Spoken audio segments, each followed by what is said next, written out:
I'm Natalie Carey, and I am a certified personal trainer who's also body positive, and I wanted to talk to other fitness professionals about how you can also make fitness body positive as well. Traditionally, a lot of women have received the message that in order to be socially acceptable, they've got to lose weight, they've got to take up less space, and magazines, media, and television are constantly sending the message to women that they need to be simultaneously skinny as well as curvy in all of the right places.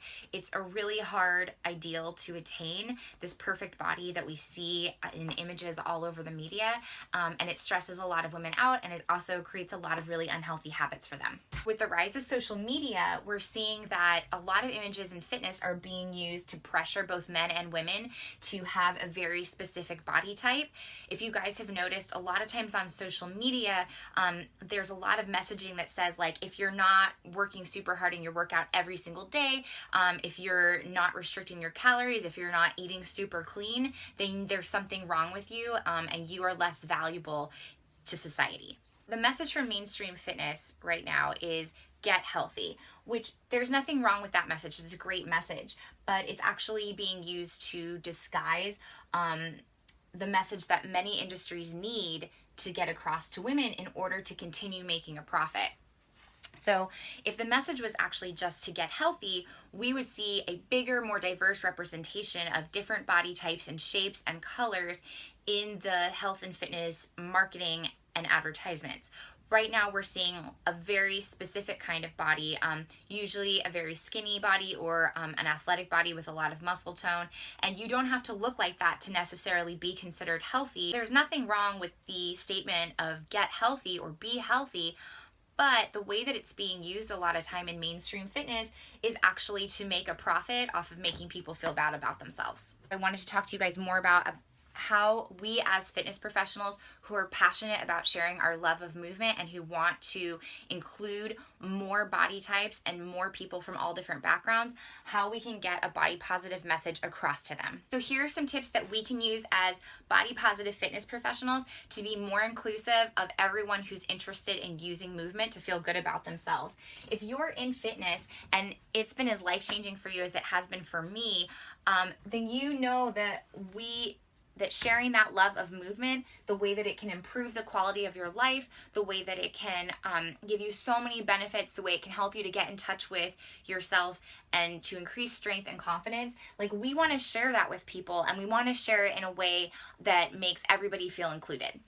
My first tip to start with: avoid comments in your classes and in your training sessions that are about body shaming and food shaming. So if you're running a class and you're trying to inspire your people to work harder, to get more out of their workout, try to avoid comments that refer to there being something wrong with their body.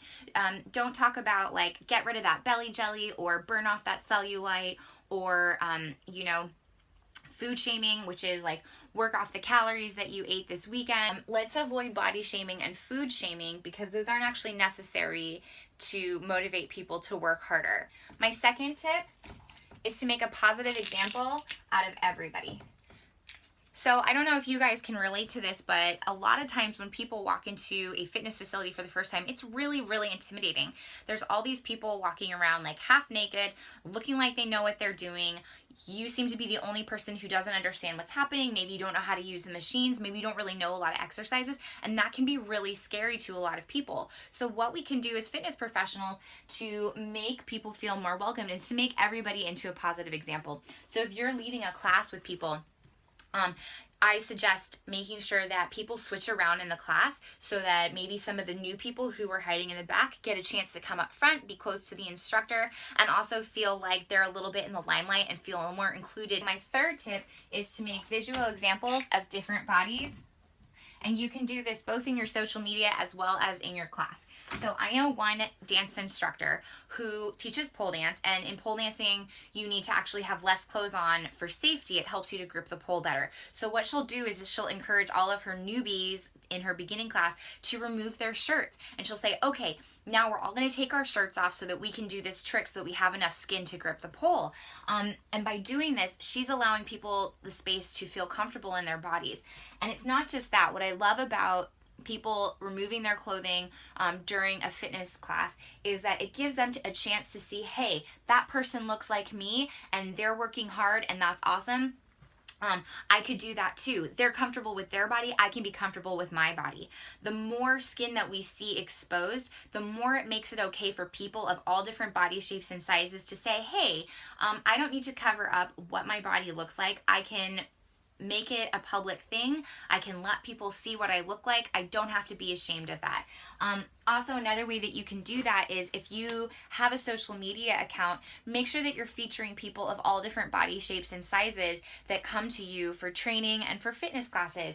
My fourth tip is to be aware and compassionate. So as fitness instructors and trainers, we have a lot of experience in the fitness industry. We've been through a lot of classes probably. You've probably grown up doing some kind of athletic activity, but not everybody has been like that. So just try and make space for the people who might be a little bit more uncomfortable with this brand new activity that they're trying. My fifth tip, for those of you who are on social media, and that is a lot of fitness professionals, do not give in to social media hype.